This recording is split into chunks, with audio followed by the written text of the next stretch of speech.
Welcome viewers to this session. In this session we will discuss in continuation to the first class.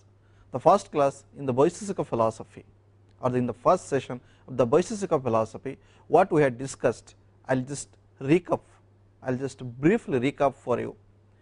Initially we said that Kanada was the founder of the Vaisesika system. Then we said that apart from Kanada there are many other scholars contributed their theory to this school for its own development and existence as a school among other schools in Indian philosophy. Then we had said that Nyaya Vaisesika is considered as a pair in Indian philosophy, whereas Nyaya talks about a theoretical approach and Vaisesika talks about in a practical approach. So therefore Nyaya Vaisesika together, these two schools considered as a pair among other pairs, like you have Sankhya Yoga. In the same way it is a Nyaya Vaisesika philosophy. Then we also discussed that how Nyaya and Vaisesika have their common opinion on what are the issues. We said that they have agreed on the opinion that we the human beings are suffering in this earth because we are ignorant. So ignorance is the root cause of all suffering. Then also they have commonly agreed that if an individual wishes to achieve the liberation or wishes to attain the liberation while living in this earth, is also possible for him or her if and only if he can do some kind of practice, rituals, and accept some kind of norms and regulations in his or her life.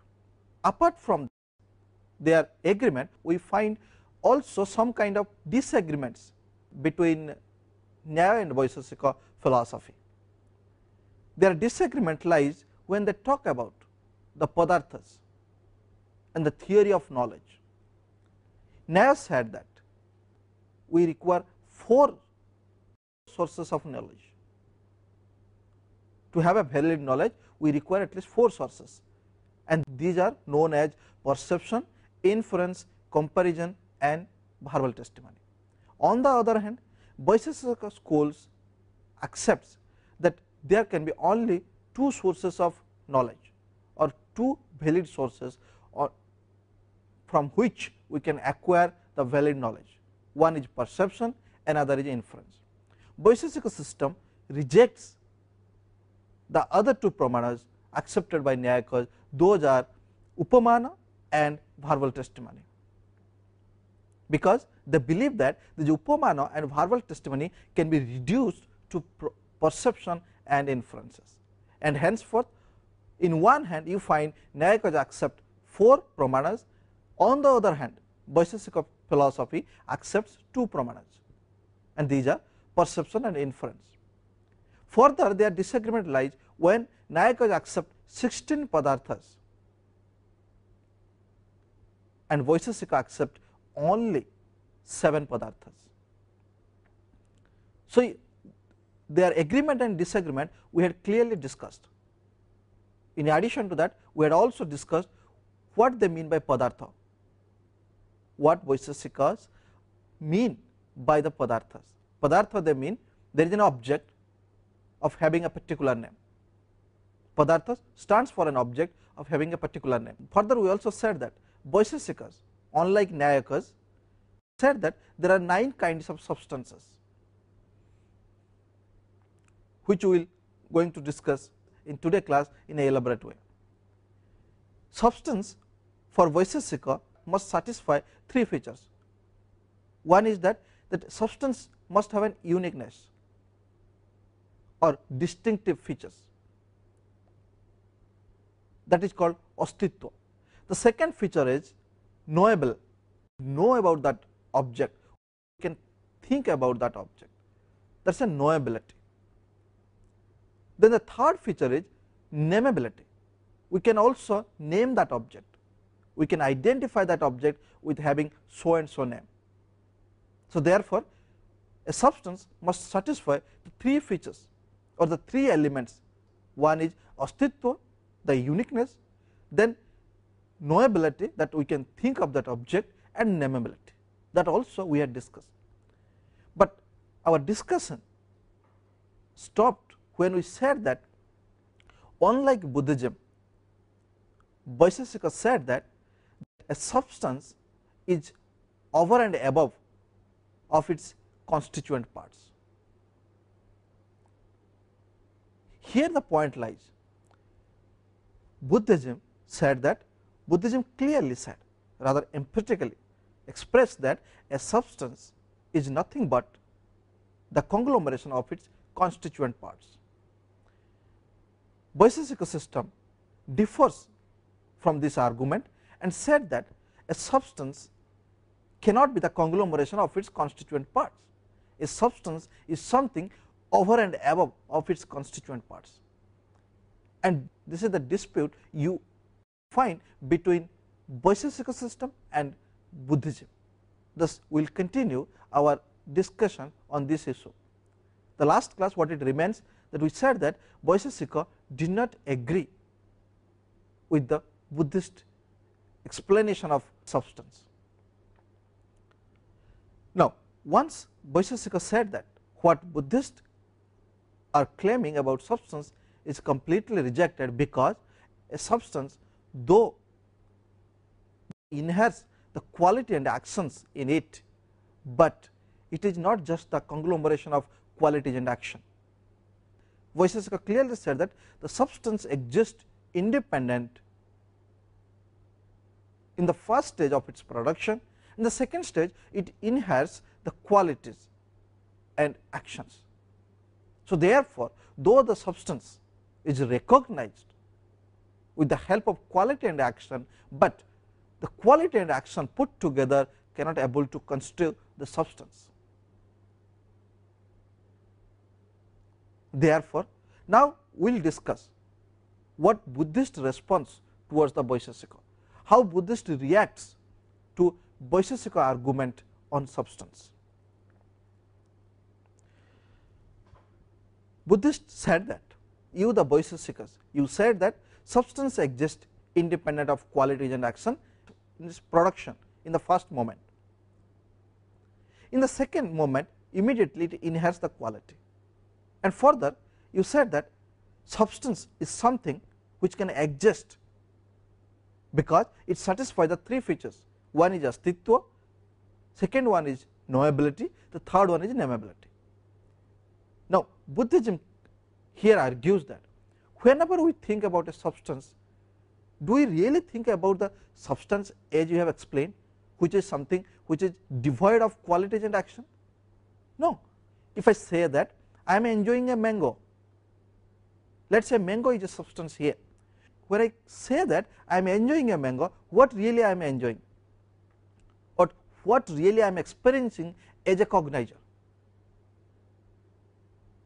Here I am enjoying the taste of that mango, the shape of that mango, the smell of that mango. If this is so, then we identify the object or the substance mango because of its qualities, and henceforth how can you claim that the substance exists independently devoid of qualities? And you said that qualities and actions inhere in it in the next moment.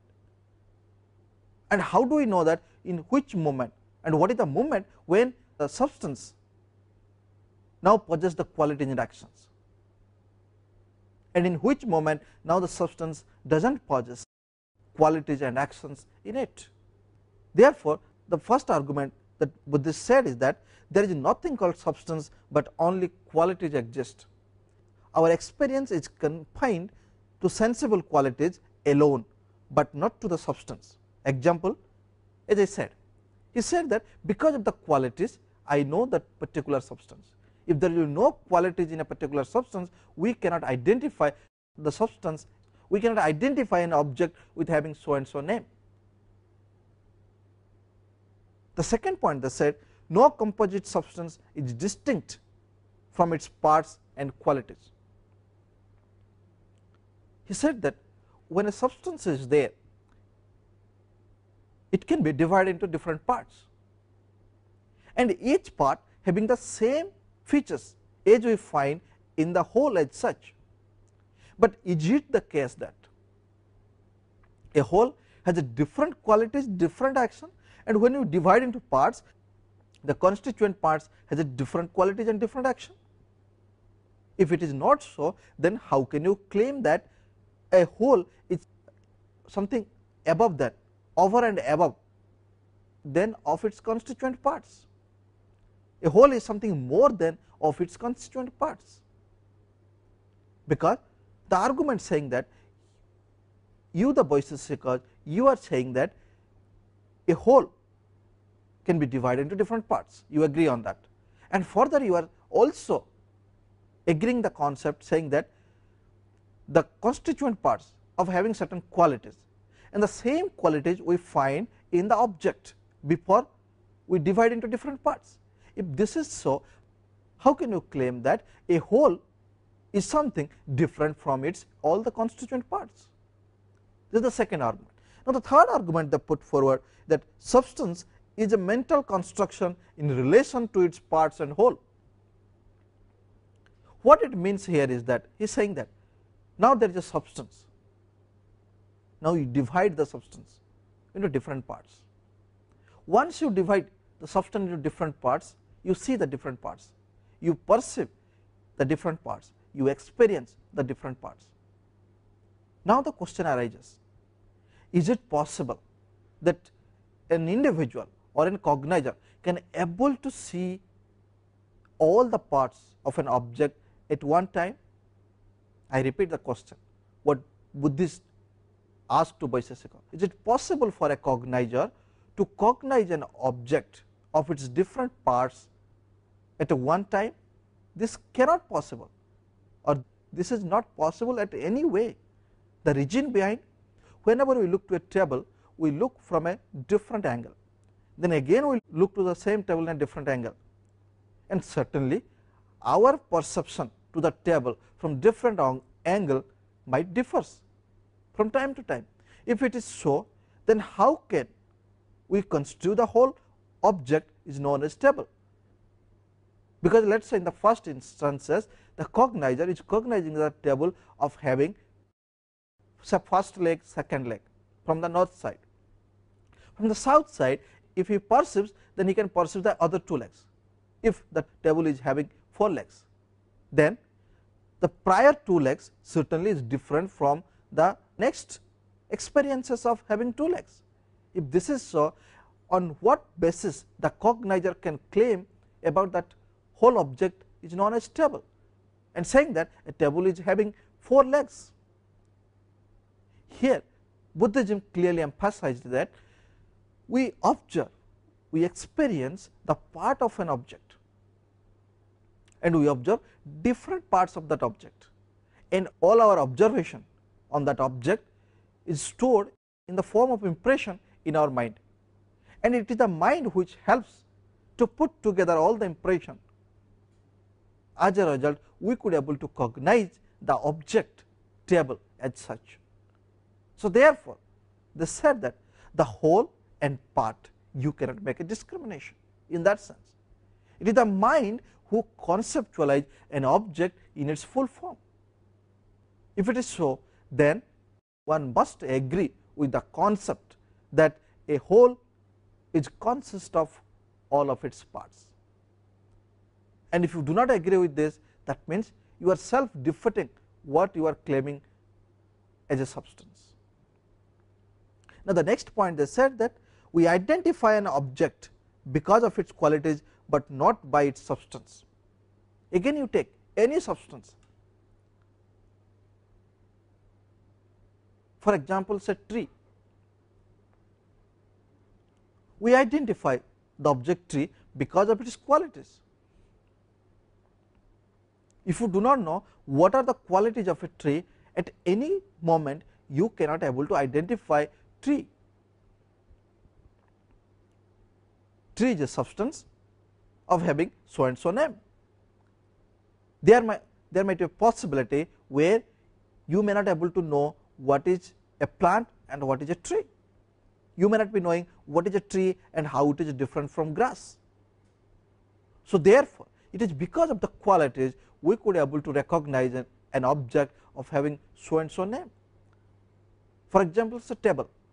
You recognize the table, you identify a table because of so and so features. It is a hardness, it is square in size, it solves some of the purposes, and so on and so forth. So therefore, you cannot confuse a table with a chair. You cannot claim table as a chair, because chair stands for a particular object, table stands for another object, and henceforth both the object has a different qualities altogether. And as a result, what Buddhists are claiming is that we identify an object because of its qualities, not because of its substance. If there will be no qualities, we may not be able to identify the object of having so and so name. If this is so, how can one claim that, like Vaisesika's, a substance in its first production does not possess any kind of qualities or action, but in the next moment it inherits the qualities and actions. The last argument Buddhists put forward towards Vaisesika, stating that it is a logical error to accept the whole independent of its parts. He is saying that how can you accept substance is a whole which is more than of its constituent parts? What is that more? How can you explain something more about it? Is it something your imagination talking about, or is it something real? Since Buddhism are the realists, they said that whenever you are talking about that a substance is consisting of more than of its parts, then what is that more? If you could not able to explain, that means you are now in imagination. You are not talking about something realistic which we find in our day to day life. So these are the arguments Buddhists are claiming towards the Vaisesika. Now we will see how Vaisesika reacts to these are the arguments made by Buddhism. The first response, Nyaya and Vaisesika together said to Buddhism, saying that a substance must have more than one qualities in many contexts. The same example you take, say mango. I am enjoying a mango. I am eating a mango. Here, the taste of that mango, the smell of that mango, that shape and size of that mango, all this matters for the cognizer to enjoy a fruit known as mango. If it is so, then Nyaya Vaisesika here clearly pointed out that taste, smell, all the qualities, shape, size, all the qualities you are imposing on a particular substance. If there is no substance, how can you think that these are the qualities can exist in it? Further, they claim that, do you think qualities like taste, color can exist independent of a substance? Do they exist independent of substance? If it is not so, then all the qualities that we see, that we perceive, must imply that there is an object, there is a substance exists, and because of that these are the qualities we find in that substance. It is true that we identify a substance of having particular qualities, so on and so forth. However, the substance exists independent of it without needing these other qualities. If you think that a substance is nothing but the amalgam of qualities and actions, then we are understood it in a wrong way. The reason behind is that there are many qualities we find in a substance, and if there are no substance, where these qualities resides and how the qualities really exist independent of a substance. Now the second argument, they said, in the absence of the idea of substance, how can we account for the illusion like rope as a snake? In our day to day life, many times we identify rope as a snake and snake as a rope, although here our cognition is not correct, but question arises here, how can this illusion appear? What happens for a cognizer? As a result, the cognizer is not able to cognize the object of having its correct nature, of having its right nature. What happens for a cognizer? As a result, a cognizer cannot able to cognize a snake as a snake and a rope as a rope. What happens? Here Vaisesika claim that rope and snake must have some commonality, some essence, although some of the features are overlapping with each other, and in some grounds they differ with each other. Because of that essence, because of that substance, the cognizer not able to cognize the object x as an x or y as a y. Rather, the cognizer is cognizing x as a y and y as x, snake as a rope and a rope as a snake. He is saying that it is because of the substance, not because of the qualities, because quality is certainly different in both the cases. The qualities of a rope are certainly different from the qualities of a snake. But here it is because of the substance we find that rope and snakes are looking alike, and here although qualities differ, but the substance remains same, and because of the substance we the cognizer mistakenly cognize rope as a snake. Therefore, they said that something what we are claiming that really sex qualities and inheres in its next moment of its production, that is nothing but the substance. They said that qualities and action cannot exist independent of substance in that sense, because here you can see there are two different qualities, and still a cognizer unable to cognize x as a x, y as a y. Henceforth, we must admit that there is a substance in it, and because of that substance we are able to find that what are the qualities inside in it. Therefore, how we will identify that object with having so and so name. The next claim they said, if the idea of substance is denied, then how can we recognize an object of having the same name even after its destruction, where some of its qualities are also destroyed. This is an interesting counter argument Vaisesika made against Buddhism. They said that let us assume the concept jar, a jar made of glass.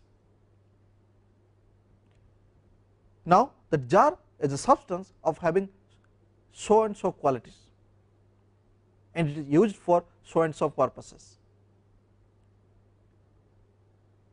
Now, assume for a moment that the jar is broken into different pieces,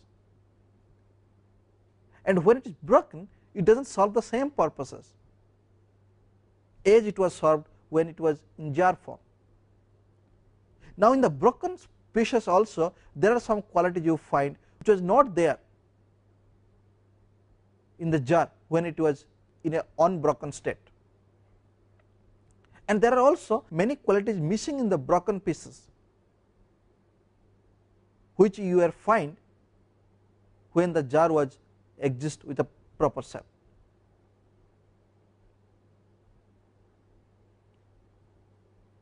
There are many qualities as such that we do not find in the broken pieces of the jar, because there are different regions involved in it, because some of the qualities we really find that it is very difficult to identify what are the qualities are there or not. One of the qualities is that protectiveness.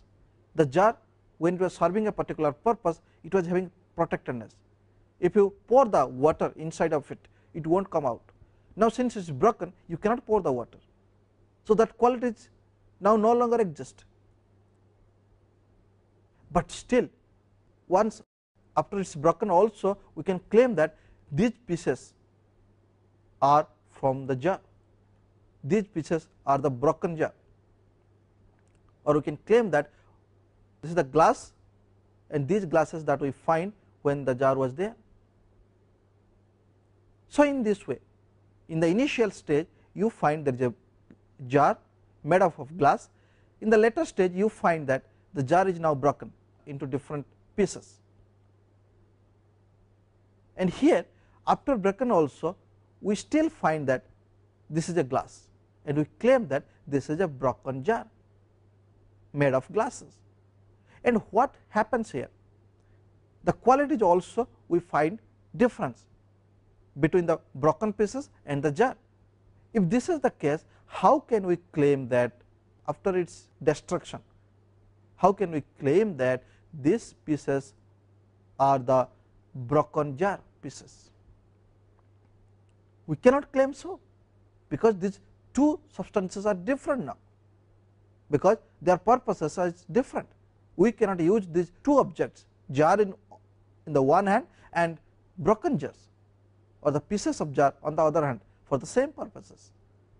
Therefore, something called substance, it is because of the substance after the jar broken also we claim that these are the broken pieces of that jar, because qualities are changing, motion is also changing, everything is changing. Because of the essence substance remains in both the cases, we could able to cognize these two substances of having a particular name. Say this is a jar, this is a pure jar, this is a broken jar. Now the third argument, the defense to Buddhism. The fourth argument that said that can qualities be explained independent of substance?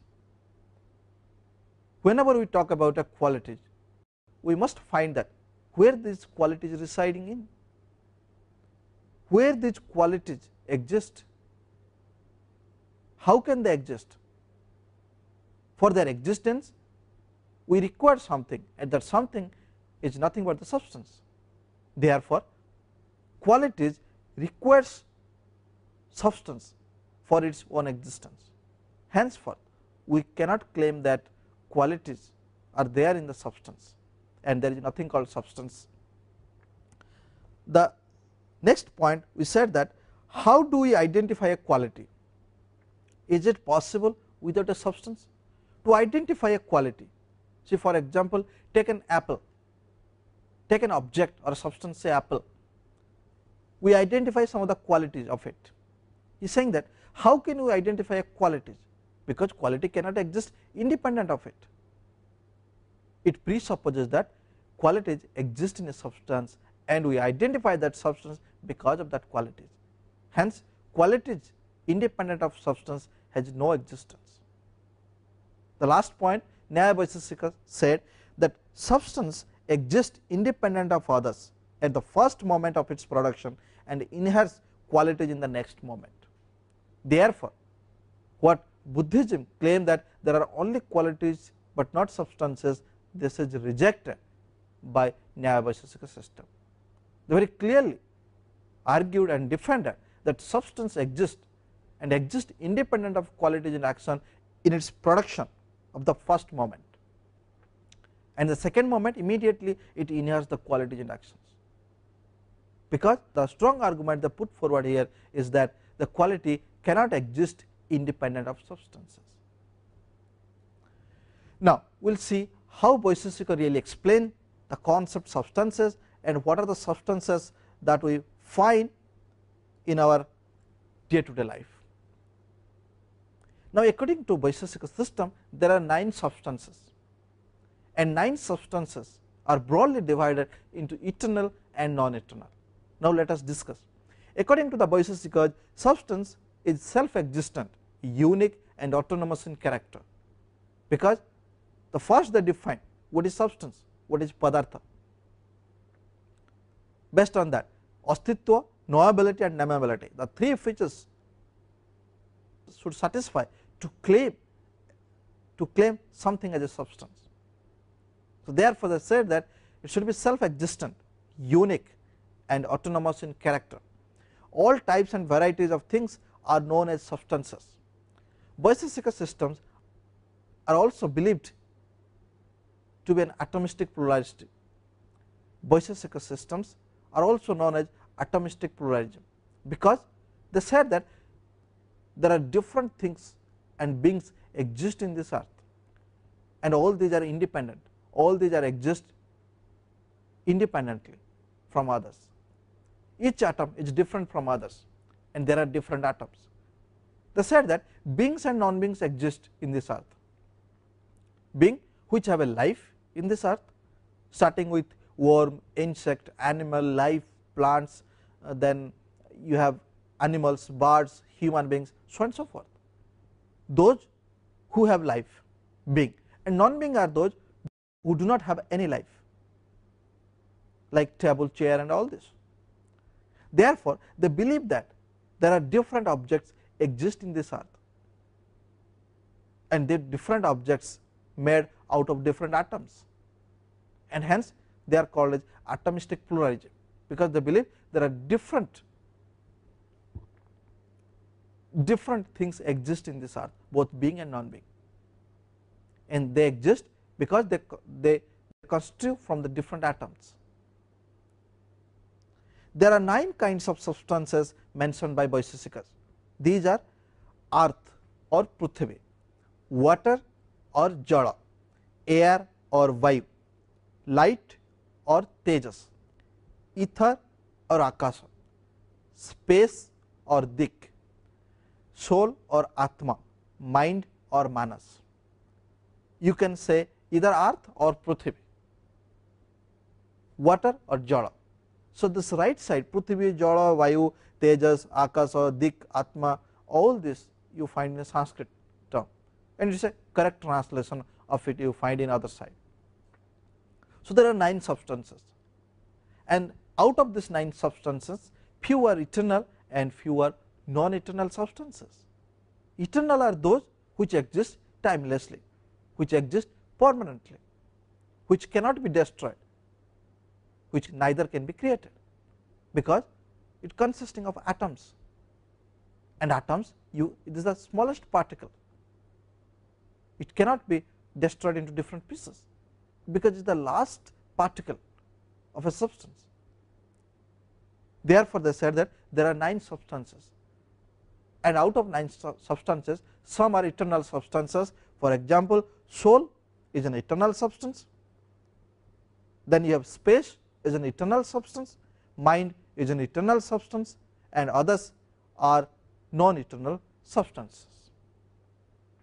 Now, we will see, since all these are substances, what are their qualities, because Vaisesika said that each substance inherits some qualities. We identify a substance because it inherits some qualities, it has some qualities, and because of the uniqueness we identify that object of having so and so name. Now, let us discuss what are these qualities of these substances have. Now, you can see there are 9 substances: earth, water, air, light, ether, time, space, soul and mind. These are the 9 substances. Each of these 9 substances has some peculiar qualities, as I said to you. Broadly, these are divided into 2 kinds. One is Nitya, another is Anitya. Nitya stands for eternal, Anitya stands for non-eternal. Now, non-eternal substances I have listed out. You can see earth, water, light, air, ether. The right side you find the eternal substances: time, space, soul and mind. See, earth has a quality. What is the quality? It is a smell. Whenever we drink water, it does not smell, but if the water is mixed with some kind of mud, it has a smell. The pure water does not smell anything. Anything that relates with the component or elements of earth, it smells.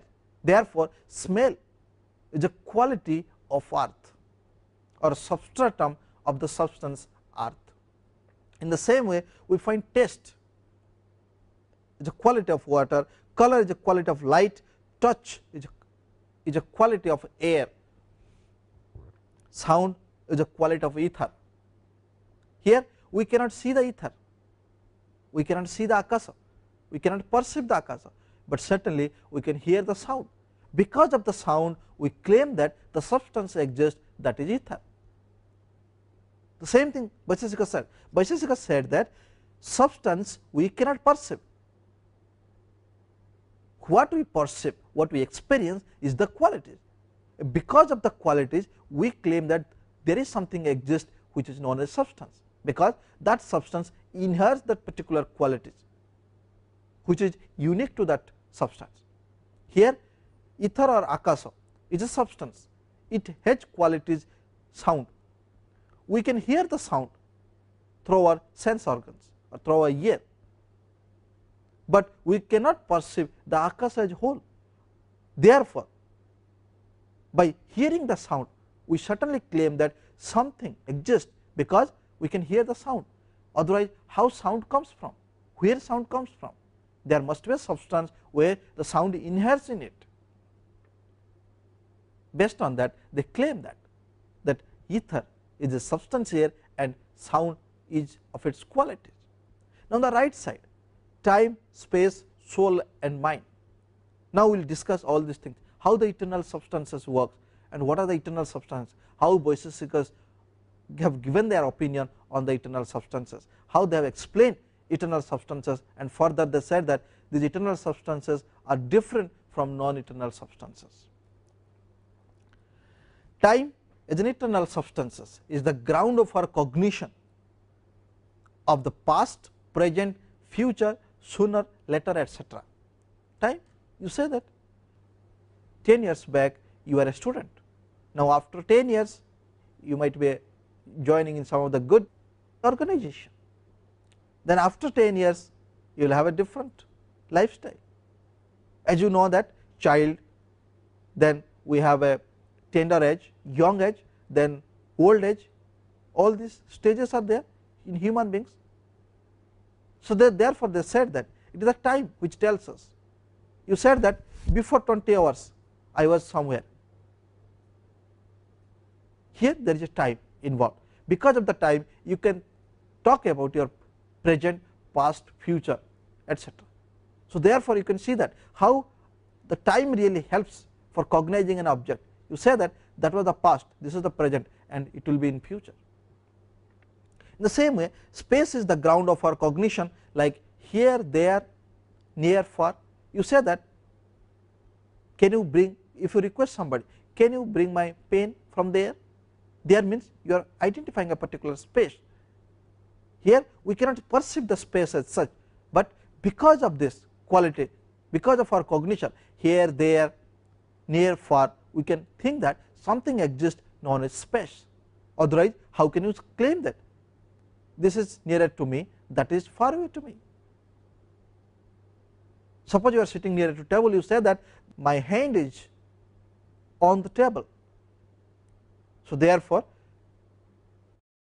my hands and the fingers are nearer to me. My friend is sitting far away to me, therefore his fingers and his hands are certainly far away from me. So therefore you can find here how time and space are the eternal substances. For the soul, Vaisesika talk about soul. Soul is also eternal substances.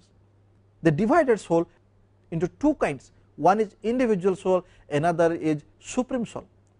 They said that individual soul exists in all life,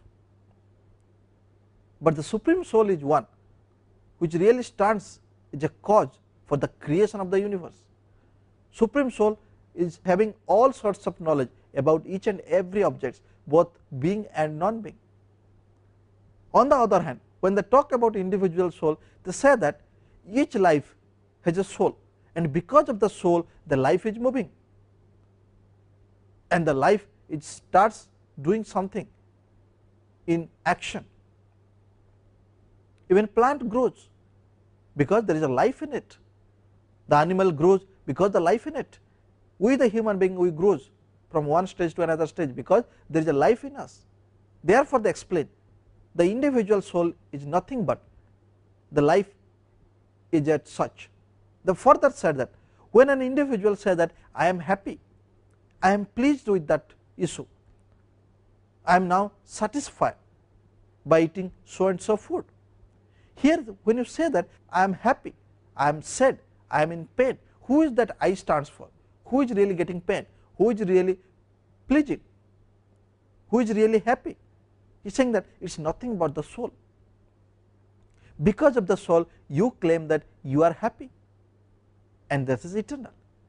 Otherwise, all your parts of the body, it will die once you die, but your soul remains alive. Therefore, they say that it is an eternal substance, it will not destroy. The soul and self, it will not die along with your human body. Therefore, they said that we have a different individual souls, and because of that individual souls, we are doing some actions, we are involving ourselves to do some actions, and hence they said that individual soul is different from the supreme soul. Unlike the individual soul, supreme soul knows each and everything about the world and really stands as a cause for the creation of the whole universe. He has designed the universe with his own hope and desires. So therefore, two kinds of soul Vaisesika systems is talking about. Further, they said that the consciousness is the essential attribute of the soul. If at all we are doing something, it is because of our consciousness, and it is the consciousness which resides in the soul. The same thing I said in my slides. I said that soul is an eternal and all pervading substance. It is the substratum of consciousness. Individual soul is different from supreme soul, and we identify the individual soul is because of our mind. Mind helps us to say that now here you can see this is the soul. Unless mind functions, we cannot able to cognize the object as it is. Unless our mind functions, we cannot claim that I am happy now, I am pleased with so and so fact, I am in pain. He is saying that we identify the soul, which is a very subtle substance or eternal substance, because of our mind, and mind is a sixth sense organs which even helps us to compose all the different part of an object and put together, giving an impression about that full object as such. Because as I said, we as a human being, we perceive an object from its different angle, and it is the mind which helps to combine all the impressions that we have gathered. This mind puts together and gives a picture about the whole object. Therefore, it is because of the mind we cognize the object, we identify the existence of soul within us, within the life.